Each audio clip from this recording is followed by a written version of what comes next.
마태복음 4장 18절부터 마지막 절까지 보도록 하겠습니다. 18절에 갈릴리 해변에 다니시다가 두 형제 곧 베드로라 하는 시몬과 그 형제 안드레가 바다에 그물 던지는 것을 보시니 저희는 오구라. 말씀하시되 나를 따라오너라. 내가 너희로 사람을 낳는 어부가 되게 하리라 하시니 저희가 곧 그물을 버려두고 예수를 쫓으니라. 거기서 들어가시다가 다른 두 형제 곧 세베대의 아들 야고보와 그 형제 요한이 그 붙인 세베대와 함께로 배에서 그물 던지는 것을 보시고 그러시니 저희가 곧 배와 붙임을 버려두고 예수를 쫓으니라. 예수께서 갈릴리에 두루 다니사 저희 회당에서 가르치시며 천국 복음을 전파하시며 백성 중에 모든 병과 모든 약한 것을 고치시니 그의 소문이 온 수리아에 퍼진지라. 사람들이 모든 앓는 자 곧 각색 병과 고통에 걸린 자, 귀신 들린 자, 간질하는 자, 중풍 병자들을 데려오니 저희를 고치시더라. 갈릴리와 데가볼리와 예루살렘과 유대와 요한강 건너편에서 허다한 일이 있었느니라. 아멘. 마태복음 4장 뒷부분을 읽었습니다. 예수님이 제자를 부르시는 이야기, 그리고 병을 고치시면서 복음을 전파하시는 이야기를 기록하고 있습니다. 제자를 부르시는데 바닷가 해변 갈릴리에 가셔서 고기 잡는 베드로 그리고 그 형제 안드레에게 하시는 말씀이 나를 따라오너라. 내가 너희로 사람을 낳는 어부가 되게 하겠다. 이렇게 말씀을 하셨습니다. 그리고 또 다른 고기 잡는 어부 야고보와 요한에게도 같은 말씀을 하시면서 그들을 불러 제자를 삼으셨습니다. 사람을 낳는 어부, 참 독특한 표현이죠. 어부들에게 고기 잡는 것은 너무나 익숙한 일입니다만 사람을 낳는다라는 것은 듣도 보도 못한 굉장히 독특한 이야기를 예수님께서 하셨습니다. 쉽게 이야기하면 하나님이 자기 백성을 건지겠다라는 거죠. 낚는다라는 건 건지겠다라는 이야기잖아요. 바다에 수많은 고기들이 있는데 뭔가 고기를 낚싯대를 가지고 낚든지 아니면 그물을 가지고 건지든지 할 때는 건져 올리겠다는 거잖아요. 그 바다에 있는 것이 아니라 바깥으로 불러내겠다라는 의미인데 주님이 제자들을 부르면서 내가 너희를 사람 낚는 역할로 활용하겠다라고 말씀을 하셨습니다. 그러니까 사람 낚는 일은, 구원하는 일은 예수님의 일이에요. 이건 사람이 할 수 있는 일은 아닙니다. 다만 이들은 도구로, 미끼로 활용을 하는 거죠. 이사야 43장을 한번 보겠습니다.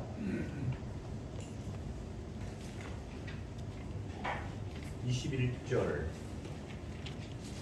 같이 한번 읽어볼게요. 이 백성은 내가 나를 위하여 지었나니 나의 찬송을 부르게 하려 함이니라. 43장 21절 주님께서 이스라엘 백성들을 지었다라는 이야기인데 내가 나를 위하여,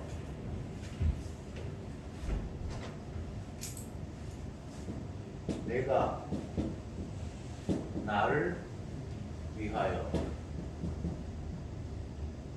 주님이 이스라엘 백성들을 만드시고 부르시고 하는데 그 이유가 하나님께서 자기 자신을 위해서 지었대요. 또 한 구절을 보겠습니다. 25절입니다. 이사야 43장 25절 같이 읽어봅시다. 나 곧 나는 나를 위하여 이 허물을 도말하는 자니 네 죄를 기억지 아니하리라. 그래서 하나님께서 자기 백성의 죄를 깨끗하게 지워버리고 기억도 아니하시겠다고 하시면서 그 이유를 나는 나를 위하여 이렇게 돼 있죠. 나는 나를 위하여, 내가 나를 위하여, 나는 나를 위하여. 그러니까 자기 백성의 죄를 용서하시는 것도 주님 자기 자신을 위해서, 이스라엘 백성을 선택하시는 것도 자기 자신을 위해서. 제가 특별한 구절 두 구절을 읽었습니다만 성경 전체가 다 이런 패턴으로 흘러갑니다. 주님이 하시는 일이 사람을 위하거나 자연을 위하거나 다른 어떤 피조물을 위한 것이 아니라 자기 자신을 위해서 모든 것들을 하시는 거예요. 이게 성경의 기본입니다. 여러분이 이 땅에 태어난 이유가 여러분 자신이 행복하게 살도록 하기 위해서 하나님께서 이 땅에 보내신 게 아닙니다. 여기 본문에 의하면 어떤가? 하나님이 자기 자신을 위하여 그런 거예요. 자연 만물을 펼치시고 해와 달을 만드시고 뭐 바다를 지으시고 이 땅에 우리가 눈으로 확인하고 보는 모든 것들이 다 주님이 자기를 위하여 펼치시는 일의 한 부분을 우리가 경험하고 있습니다. 다시 마태복음 본문으로 돌아가서 예수님이 세례 요한이 옥에 갇히시는 것과 동시에 본인이 본격적으로 이제 활동을 하십니다. 세례 요한은 주의 길을 예비하는 자고 이제 주가 등장해야 될 때가 됐으니까 그는 이제 아웃 사라지고 감옥에 갇히고 이제 본격적으로 예수님이 등장을 하셨는데 예수님이 하신 일이 하나님 나라를 전파하고 회개를 외치는 거잖아요. 그러면서 오늘 본문에서는 바닷가에서 고기 잡는 어부들을 부르시면서 너희들이 이제는 고기 낚는 자가 아니라 사람을 낚는 일로 내가 너희들을 활용하겠다라고 부르셨습니다. 제자를 부르셨다. 이것도 주님의 일이에요. 나 제자 할래요. 나도 사람 낚는 어부 할래요. 이렇게 자원해서 올 수 있는 사람은 아무도 없습니다. 주님이 자기를 위해서 어떤 사람을 부르셨습니다. 요걸 정리하면 주님은 자기 영광을 위해서 모든 일들을 다 하십니다. 구원하는 일이 주님의 일입니다. 내가 구원받아야 된다고 생각을 하면 내 일인 것 같은데 내 일이 아니고 주님의 일입니다. 그래서 우리가 뭘 할 수 있는 게 없습니다. 이게 정리가 되지 않으면 성경이 하나도 이해가 안 돼요. 설교를 들어도 이해가 안 되고 또 여러분들이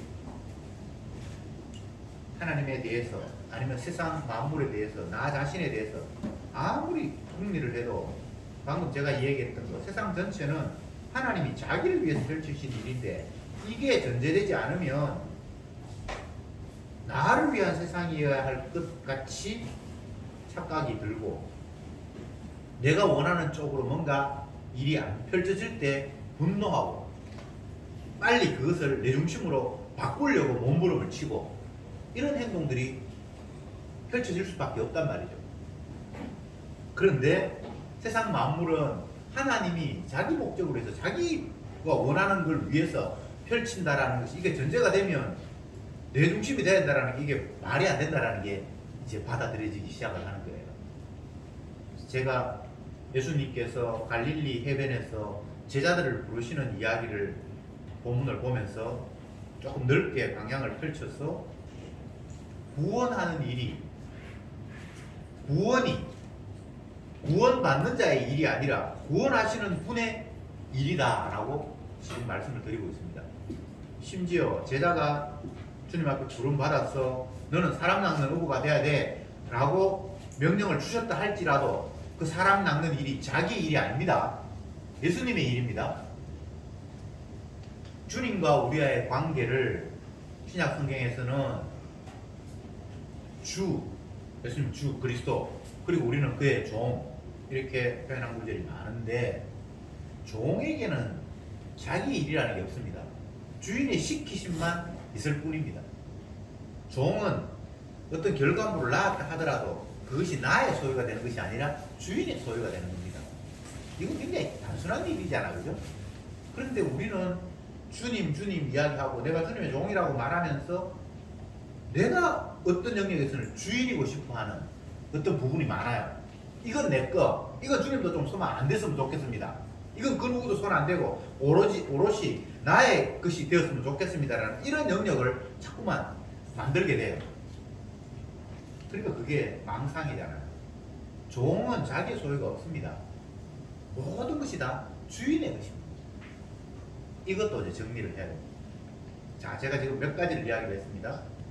세상에 펼쳐지는 모든 일들은 하나님이 자기가 원해서 펼쳐놓은 겁니다.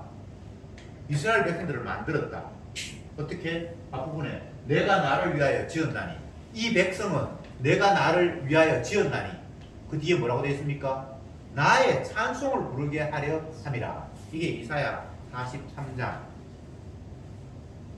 아까 몇 절에 넣었습니까? 갑자기 기억이 안 나네. 43장의 이야기. 그 뒷부분에는 하나님께서 이렇게 이야기했습니다. 나는 나를 위하여 너희 허물을 사하고 너희 죄를 도말하겠다.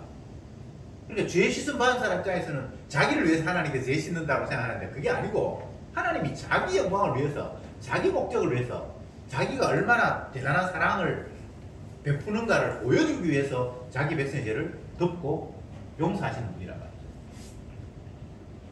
그러니까 이 땅의 모든 일들이 주님이 자기 목적을 향해서 펼치시는 일이고, 그 가운데 누구를 구원하고 죄를 용서하고 하는 것도 이게 주님의 일이지 우리의 일이 아닙니다. 예. 이런 말씀 들으면 얼마나 편안합니까? 종은 안달할 일이 없어요. 주인이 그냥 시키면 시킨 대로 하면 돼요. 이걸 하면 이거보다는 저걸 하는 게 좋을 건데 그렇게 고민할 이유도 없어요.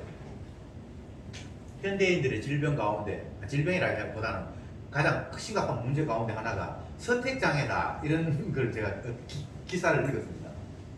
정보가 너무 많으니까 선택할 수 있는 게 너무 다양한 거예요. 오늘 점심 때 내가 어떤 걸 먹을까?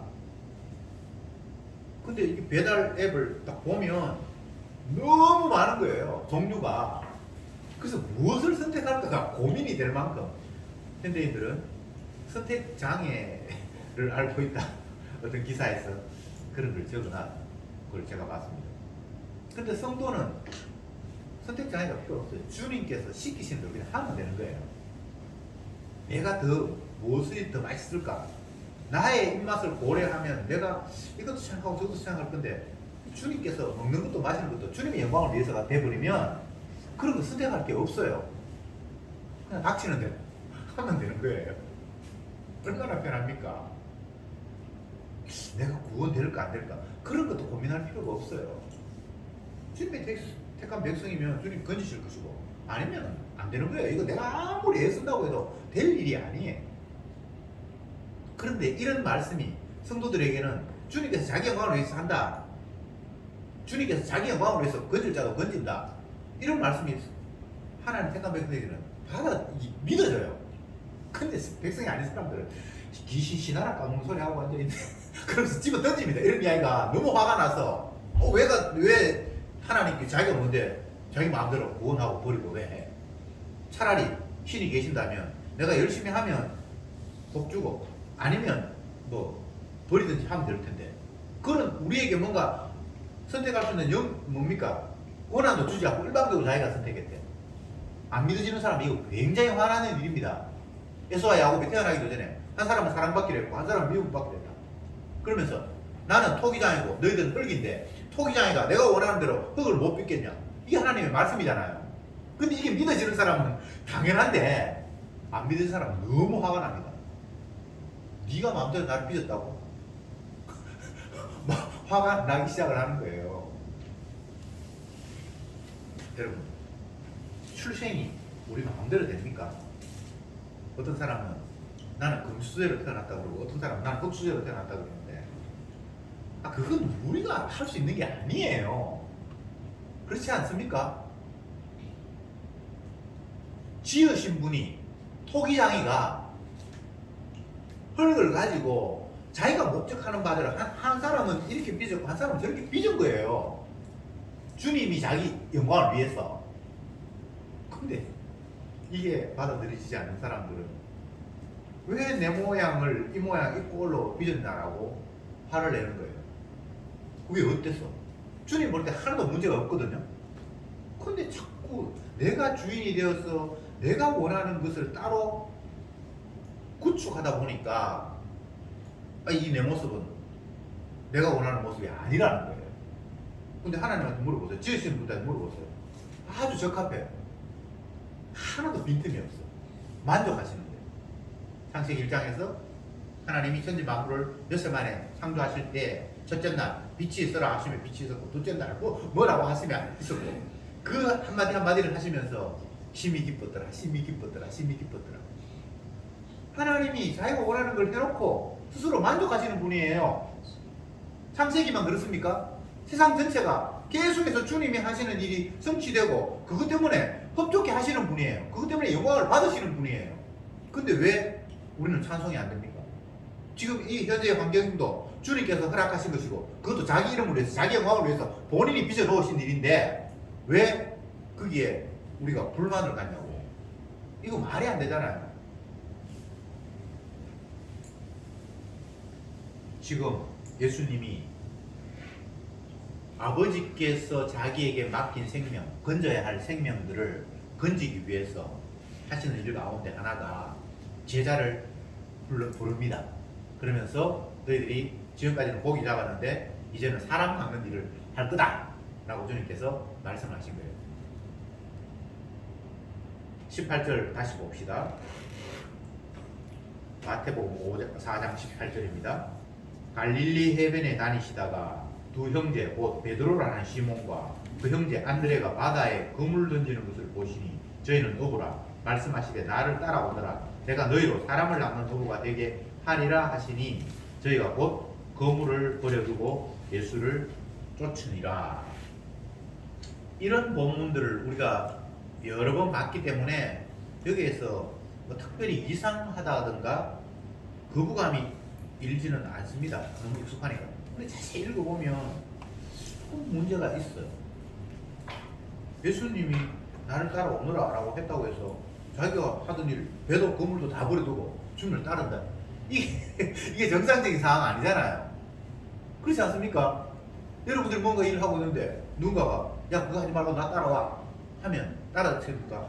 아니면 보증수표를 쓴다든지 아니면 고기 잡는 것보다 내가 몇 배로 너에게 소득을 많게 하겠다든지 뭐 사인을 하든지 아니면 돈을 뭐 통장에 예치를 했든지 이러면 이제 고기 이제 그만 잡고 주님 따라 뭐 사람 낚는 게 뭔지 모르지만 따르겠다 이게 가능한데 이건 그런 것도 없잖아요. 근데 왜 이런 일이 벌어져요? 주님은 창조주예요. 말씀하시면 그 말씀에서 그대로 시행이 되는 거예요. 빛이 있으라 하시는 그분은 말로만 하는 게 아니라 그 말과 동시에 성취가 된단 말입니다. 따라오라 그러는데 안 따라올 피조물 들끼리는 따라오라 그러면 야 내가 미쳤다고 니 따라가냐?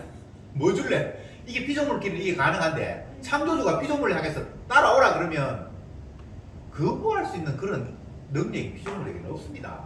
이 말씀 자체가 명령이고 명령 자체가 그냥 시행이에요. 시행. 아시겠습니까? 그런 관점으로 이 본문을 봐야 이해가 되지. 그렇지 않으면 주님이 야 너 고기 잡지 말고 이제 나 따라와. 그런데 따라간다. 이건 말이 안 되는 거예요. 여러분 앞으로 사람들이 여러분 따라오라 그러면 마음대로 따라가지 마세요. 계산해 봐야 되잖아요. 내가 따라가야 될지 말아야 될지. 인간관계 속에서는 그렇잖아요. 근데 창조주와 피조물 관계에서는 그런 식으로 내가 재고 말고 할 일이 없습니다. 그래 얼마나 편합니까? 따라오라 그러면 따라가면 되고. 이게 백부장의 고백이잖아요. 주여 당신은 천지 만물을 지으신 창조주인데 나에게 뭘 이렇게 저렇게 물어보고 할 게 뭐 있습니까? 그냥 말씀 한마디면 다 되는 분 아닙니까? 가라 하면 가고 오라 하면 올 수밖에 없는 자가 바로 피조물인 나 아닙니까? 라는 이런 고백을 했다 이 말입니다. 이방인이 어떻게 그렇게 깨달았는가? 성령께서 깨닫게 해주시니까 알았죠. 그건 지혜가 아니고 지식이 아닙니다. 주님께서 알게 하시니까 저분이 창조주다라는 걸 알게 하시고 나는 저분이 지으신 피조물이고 저분의 영광을 위해서 내가 만들었다는 것을 주님께서 깨닫게 하시니까 그 순간에 그냥 그 자연스러운 그런 이야기가 나오는 거예요. 이게 뭐 신학을 공부하거나 아니면 가만히 생각해 보니까 이 세상 이치를 따져보니까 그렇더라 이런 게 아닙니다. 공부해서 되는 게 아니에요. 노력해서 되는 게 아니에요. 보게 하시면 보는 거예요.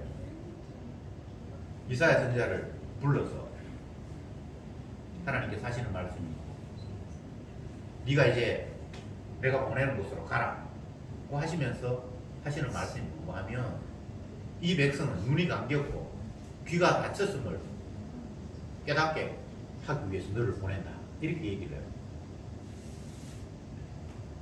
우리가 생각할 때 제자들을 불러서 파견하는 것 아니면 이사야를 불러서 이제 네가 내 일을 해라 내 말을 백성에 가서 전해라 라고 이렇게 얘기하면 백성들이 아직 깨닫지 못하니까 네가 잘 설득을 해서 하나님이 어떤 분이면 우리가 어떻게 살아야 될 것인가를 알려주어라 이렇게 말하면 우리는 쉽게 이해가 되잖아요. 예를 들어서 제자들을 부르는데 아직 그 수많은 사람들이 메시아의 나를 알아보지 못하고 영생이 무엇인지 지옥이 무엇인지에 대해서도 무지하다. 그러니까 너희들이 나에게 배워서 그들에게 지옥이 무엇인지 천국이 무엇인지 깨닫게 해서 천국으로 인도해라. 뭐 이렇게 말하면 뭔가가 이유가 되는데 예수님이 이사야에게 한 것처럼 내가 너희들을 보내는데 이 백성이 듣기는 들어도 알지 못하며 보기는 보아도 깨닫지 못하는 자라는 것을 확인하기 위해서 너는 가라 이렇게 말했다는 거예요. 이 세상이 어둠이라는 것을 보여주기 위해서 너는 그 역할을 해야 된다는 거예요. 어쨌든 하나님은 우리의 생각과는 달라고 너무 달라요. 내 생각은 너희 생각과 다르며 내 길은 너희 길과 달랐어. 그렇게 이사야에서 이야기하고 있거든요. 네. 달라요. 다르다는 말은 우리가 틀리다라는 말입니까? 하나님이 틀리다라는 말입니까? 이거 물어보면 너무 유치하다. 하나님하고 우리하고 다른데 그 다름이 하나님이 잘못됐단 말이에요? 우리가 잘못됐단 말이에요? 우리가 잘못됐다는 이야기지. 하나님은 천지 만물 창조하시는 분이고 자기 뜻대로 운영하시는 분이고 그분이 잘못될 리가 있습니까? 그러니까 하나님과 우리가 다르다라는 말은 내가 그만큼 하나님의 마음을 이해하지 못하고 뭔가 지금 엉뚱한 곳으로 방향이 틀어졌다라는 이야기입니다. 23절을 제가 보겠습니다. 예수께서 온 갈릴리로 두루 다니사 저희 회당에서 가르치시며 천국 복음을 전파하시며 백성 중에 모든 병과 모든 약한 것을 고치시니 제자들을 부르시고 본인 스스로도 직접 제자들이 보는 앞에서 회당에서 가르치시고 천국 복음을 전하시고 각종 질병들을 고치시고 이런 일들을 하십니다. 제자들 보라고 지금 하시는 거예요.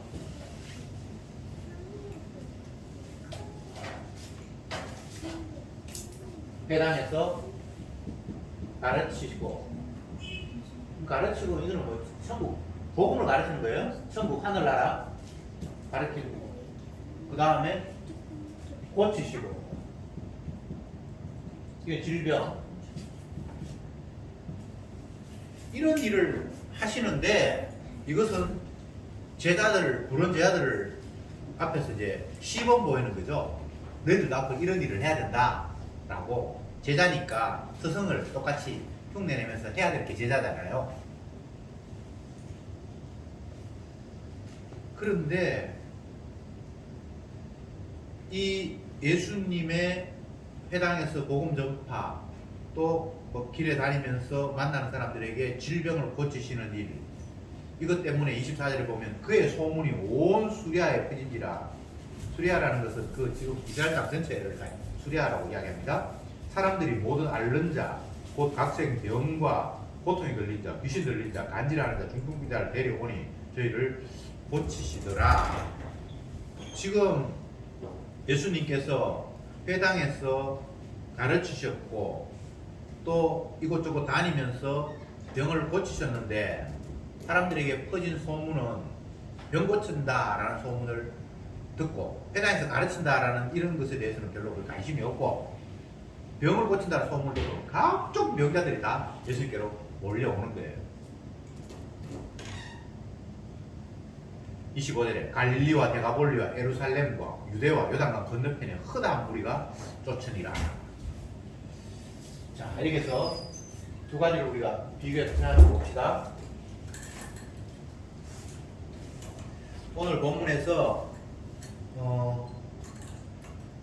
우리가 18절부터 25절까지 읽었는데 이 본문에서 쫓으니라는 말이 20절에 나오고 그 다음 22절 끝에 쫓으니라는 말이 나오고 25절에 쫓으니라는 말이 나옵니다. 앞부분에 두분 쫓으리라, 쫓으니라. 그 다음 마지막 여기 쫓으니라 몇 절이 나온다고요? 20절, 22절, 20절, 22절에 나오고 그 다음에 마지막에 25절에 또 쫓으니라가 나오는데 앞에 두 분은 두 내용은 제자들이 주님의 부름을 따라서 쫓고 이거는 그냥 무리들이 예수님을 따르는 그런 모습입니다. 근데 여기에 이제 차이가 있어요. 제자들이 쫓으니라는 예수님이 호출했기 때문에 거부할 수 없는 명령에 의해서 그냥 움직이는 거예요. 근데 무리들이 예수님 소문 듣고 따라다니는 거는 지가 지 목적을 가지고 주님이 부르지도 않았는데 이 사람 대단한 사람이네 하면서 마음대로 쫓아다니는 거예요. 쫓아다니는 사람들은 지 마음대로 또 떠나요. 근데 주님이 부른 사람들은 지 마음대로 가지를 못해요. 이게 진짜 얼마나 큰 은혜입니까? 그러니까 내가 한다는 것은 의미가 없어요. 왜? 또 다른 나의 결정에 의해서 정반대로 바뀌어버릴 수도 있잖아요. 내가 스스로 주님을 따랐다면 스스로 떠날 수도 있거든요. 맞죠? 내가 원해서 따랐으니까 내가 원하면 떠날 수도 있잖아요. 이거는 신앙도 아니고 뭐도 아니고 개코도 아무것도 아니에요. 내가 원해서 뭔가 하는 것은 이거 큰 의미가 없습니다. 결국은 지 생각, 여기는 소문을 듣고 사람들이 쫓았다 그러는데 소문도 회당에서 복음 전하고 하나님 나라 전파하는 소문을 들어서 쫓아갔으면 좋았을 텐데 병 고친다는 데 관심이 있어서 환자들이 다 몰려온 거예요. 이건 자기 꼼수가 있는 거죠. 그죠? 지 목적을 가지는 거예요. 인간이 자기 목적을 가지고 하나님을 생각한다? 이건 다 우상숭배로 귀결될 수밖에 없어요. 그분이 우상이었어가 아니라 내가 목적하는 바가 잘못됐기 때문에 그거는 결과적으로 우상으로 귀결할 수밖에 없어요. 구약의 이스라엘 백성들이 멸망한 이유를 한마디로 이야기하면 우상숭배 때문에. 신약에 수많은 사람들이 주님을 떠나고 예수님을 십자가에 못 박아 죽이는 이유가 메시아라고 하면서 자기들이 원하는 걸 안 들어주는 거예요. 예수님이. 그러니까 죽였습니다. 결과적으로 이거 우상숭배죠. 자기들은 하나님을 잘 섬긴다고 조상대대로 우리는 율법에 순종하는 자라고 자부했습니다. 그런 자들이 예수님을 죽였어요. 그러니까 결과적으로는 우상숭배 때문에 예수님을 죽인 거거든요. 그가 섬기는 하나님은 우상이죠. 지가 요구하는 바를 들어줄 거다라고 착각을 하는 거죠. 제가 지금 오늘 본문에서 쫓는다, 쫓으니라, 예수님이 불러서 제자들이 예수님을 쫓았고 무리들은 예수님이 하시는 행동들을 보면서 자발적으로 쫓았고 이 두 불의 쫓음을 이야기하면서 하나는 강제적이고 한쪽은 자발적으로 했는데 강제성이 있는 그 부름은 지 마음대로 어떻게 떠나지도 못합니다. 주님이 강제로 불렀기 때문에 주님이 알아서 하시는 거예요. 그런데 인간들이 생각해서 예수님 따라다니면 뭔가 이익이 있겠네 하면서 쫓은 사람들은 나중에 이익이 없으면 그냥 다 떠나가고 있는 거예요. 여러분 강제성이 이 세상에서는 안 좋은 거예요. 자유롭게 해야 되잖아요. 독재가 어떤 지도자가 마음대로씩 한다 그러면 안 되잖아요. 오늘도 보니까 프레카드도 걸려있고 신문에도 그렇게 났는데 경찰 뭐 청을 내무부 안에 만든다고 해서 경찰들이 막 데모하고 지금 난리가 났어요. 왜 마음대로 하냐고. 이 세상에는 나를 누가 강제하는 것에 대해서 우리가 참지를 못합니다. 왜 네가 마음대로 나를 어떻게 해? 그래서 내 의견이 중요하고 너와 내가 타협을 해서 이걸 할까 말까 결정하자. 이게 오늘 뭐 민주주의라는 거잖아요. 근데 하나님의 나라에서는 민주주의가 없습니다. 하나님이 절대 왕권을 가지고 있어요. 그냥 그분이 원하시는 대로 다 해요. 건질 자 건지고 버릴 자 버리고 나는 은혜 줄 자에게 은혜 주고 긍휼 베풀 자에게 긍휼 베풀. 너무 독단적이지 않습니까? 근데 그런 분이 우리를 지으신 분이에요. 그런 분이 예수님이에요. 그러니까 내가 원하는 자꾸 예수상을 억지로 만들지 마세요. 예수님은 뭐 사랑이 예수님이에요 하면서 어릴 때부터 찬송가 부르고 나를 사랑하시 성경에 써있네. 성경에 예수님이 나를 사랑한다는 말 안 써있습니다. 거짓말이에요 그거. 성경에 나를 사랑한다는 말이 어디 있습니까? 주님이 자기 백성 사랑한다는 말이 있지. 여러분 사랑한다는 말이 성경에 어디 있냐고 좀 찾아보세요. 거짓말이거든요 그거. 그게 마귀의 유혹이에요. 하나님이 나를 사랑하지 않을까라고 착각하는 거예요. 주님이 나를 사랑하는 법이 없습니다. 그런 건 성경에 없어요. 주님은 자기 백성을 사랑해야 돼요. 근데 그 자기 백성에게는 왜 사랑이 베풀어지는가 하면 자기의 희생이 그게 묻어있기 때문에, 자기 아들의 피가 그게 묻어있기 때문에, 그렇기 때문에 사랑한다고 성경에 되어 있는 거예요. 이유가 있어요. 아무렇게나 그냥 사랑하는 게 아니에요.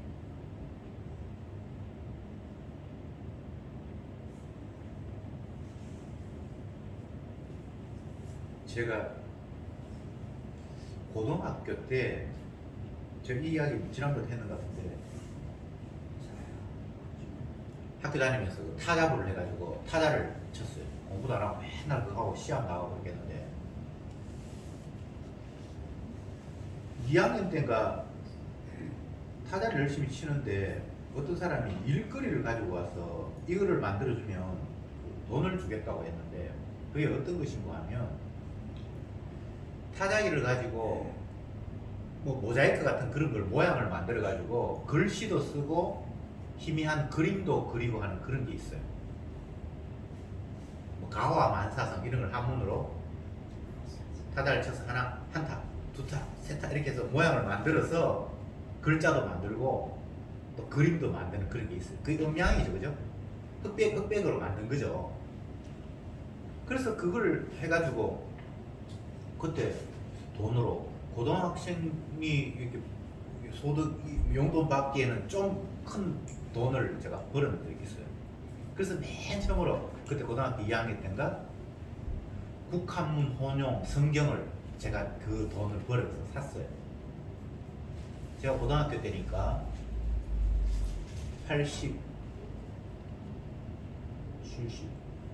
70 몇 년이고 79년 그때 좀 되는데, 그때 어쨌든 내가 내 성경으로 국한문 그 성경을 샀는데 지금도 그 아까워서 제가 못 버리겠어요.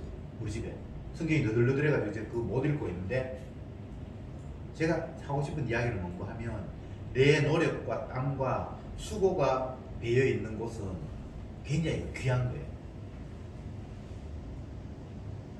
지금 제가 인간 이야기를 했는데 여기서 넘어서서 예수님, 하나님을 생각해 봅시다. 하나님이 뭔가를 귀하게 여기신다. 그러면 자기의 노력과 수고가 그게 담겨 있는 거예요. 하나님이 누군가를 구원하고 건져 사랑해. 나를 사랑하는 게 아니고, 나를 사랑한다는 말을 하면 그건 어폐가 있고, 하나님이 누군가 어떤 대상을 향해서, 피조물을 향해서 사랑을 해. 그러면 그냥 사랑하는 게 아니에요. 자기의 그 뭔가가 땀과 수고가 있어요. 자기 일을 하나님께서 구원하시는, 예수님께서 누군가를 구원하시는 그 생명에는 예수님의 자기의 십자가에 피 흘림이 그게 담겨 있는 거예요. 그래서 그를 사랑하는 거예요. 그걸 버릴 수 있겠습니까? 자기의 피가 묻어 있는데.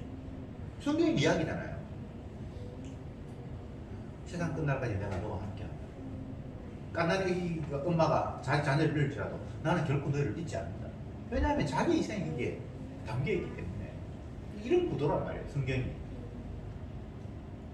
자, 이제 정리해 봅시다. 주님이 이 땅에 오셨어요. 제자들을 불렀어요. 제자들에게 하시는 말씀이 너희들이 이제 사람 낳는 어부가 되게 하겠다. 예수님이 사람 낳겠다는 거잖아요. 사람을 낳겠다는 거예요. 필요한 생명을 건지겠다는 거잖아요. 구원이잖아요. 예수님의 이름 자체가 자기 백성을 죄에서 구원할 자다. 구원자가 예수님의 이름의 의미거든요. 세상에 수많은 사람이 있는데 그 가운데 자기가 건질 자가 있고 그 건질 일을 위해서 이 땅에 오셨다는 거잖아요. 그러면 건진다라는 말에 여러 가지 의미가 있지만 건지면 건지 못 받는 사람 있잖아요. 건진다라는 말은 이 앞부분에도 나타났지만 이 세상 자체가 어둠이고 흑암이기 때문에 빛으로 그들을 구해내겠다라는 거예요. 예수님이 구원자라는 말에는 여러 가지 의미들이 담겨 있습니다. 주님이 구원하지 않으면 전부 다 어둠 가운데서 멸망한다라는 거예요. 그러니까 제자들에게 너희들이 사람을 낳는 어부가 된다라는 이 말은 예수님이 자기가 주된 일을 하시고 제자들은 예수님을 따르는 일을 하니까 예수님이 사람 낳는 어부로 이 땅에 오셨다는 이야기잖아요. 그런데 우리가 생각할 때도 흑암에서 그냥 멸망하는 것보다는 이 흑암에서 구출되는 게 좋아요. 구원이 좋아요. 구원돼야죠. 멸망되는 것보다 구원이 되는 거죠. 근데 이것이 우리의 일이 아니라는 거예요. 내가 어떻게 할 수 있는 일이 아니라는 거예요. 이걸 절실히 우리는 신앙생활 하면서 성경을 읽으면서 날마다 깨달아야 됩니다. 구원의 일이 내 일이 아니구나. 죄 씻음이 내가 어떻게 발부둥 켜서 되는 게 아니구나. 이사야에 나타난 말씀처럼 내가 나를 위하여 너의 눈물을 사하고 너의 죄를 도말하겠다. 이 주님의 일이잖아요. 그러니까 제발 내가 나를 위해서 뭔가를 하겠다라는, 신앙생활 하겠다라는 그 발상 자체를 일단 접어야 됩니다. 성도는 제 아들처럼 주님의 명령에 의해서 가라 하면 가고 오라 하면 그냥 오는 자입니다. 나를 따르면 계속 따르면 끝나는 겁니다. 그 이상 뭐를 자꾸 달면 안 됩니다. 이게 얼마나 감사한 일이에요.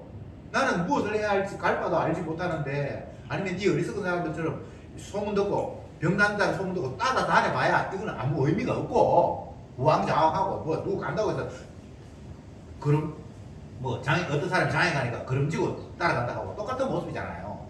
그 따라가봐야 아무 뭐 의미가 없잖아요. 그리고 내가 어리석기 때문에 내 결정과 내 판단이 옳은 줄 알고 좋은 줄 알고 해봐야 그게 좋은 것도 아니고, 구하는 자에게 좋은 것을 주시리라. 복음서에서 그런 말이 여러 번 나와요. 근데 그 좋은 것이 뭡니까? 내가 좋은 게 아니고 주님이 구하시니까 너무나 귀한 것, 그건 아주 성령이라고 이야기해요. 구하는 자에게 성령을 주신다고. 근데 우리는 뭐가 좋은지도 몰라서 구해봐야 그건 쓸데없는 거예요. 무엇을 마실까, 무엇을 먹을까, 무엇을 입을까, 맨날 이런 쓸데없는 거, 아무 인생에 진짜 도움도 되지도 않는 거, 그런 걸 날마다 구한단 말이죠. 그러니까 주님께서 자기가 원하는 것을 우리에게 일방적으로 주신다고 하니까 이게 얼마나 감사한 일이에요. 저와 여러분들은 주님의 목적을 위해서 지원받은 자입니다. 이거 놓치면 안 됩니다. 그러니까 내 기쁨, 내 만족을 그게 자꾸 집어넣으면 안 돼요. 주님이 기뻐하시면 우리는 아멘입니다. 여호와의 선하심과 인자하심 끝없이 계속 지속되니까 우리는 다만 감사하고 찬양할 뿐이다. 시편 기자는 늘 그렇게 찬송했습니다. 다른 이유가 없습니다. 내 잘되게 해주셔서 하나님께 감사자가 아닙니다. 주님은 자기 약속을 던지시고 그 약속대로 이루어 가시니까 우리는 다만 그 앞에 찬송할 것 외에는 아무것도 할 게 없다는 거예요. 기쁨이 내가 원하는 쪽으로 뭔가 일이 되어서 기쁘다라는 것은 그건 헛된 기쁨입니다. 그 좋은 것도 아니에요. 내가 좋은 건 알지도 못하니까 그게 먹지도 못하는 썩은 음식인데 배가 고프니까 썩은 줄도 모르고 그냥 달려드는 거하고 똑같은 거예요. 그러나 주님이 좋은 것으로 우리에게 주신다면 이건 더 이상 우리가 거부할 수도 없는 주님께서 제공하시는 것이고 그 모든 과정이 하나님께서 자기 목적 이루는 사람을 낳는 어부가 되게 하고 그리고 스스로 만족하고 영광을 취하는 일 거기에 우리는 끌려다니는 뿐입니다. 그게 성도예요. 그 범사에 감사할 뿐이죠. 기도합시다. 이 백성은 내가 나를 위하여 지었나니 나의 찬송을 부르게 하려 합니다. 주님, 그 말씀이 제자들을 부르면서도 오늘 우리들을 부르시면서도 똑같이 우리의 귀에 생생히 들려오는 음성입니다. 더 이상 주 계시는데 내가 원하는 것을 따로 상정하지 말게 하옵소서. 사나 죽으나 주의 것으로 주님의 영광의 도구로 끌려가면서 감사, 찬송, 경배하는 저들이 되게 하옵소서. 예수님의 이름으로 기도드립니다. 아멘.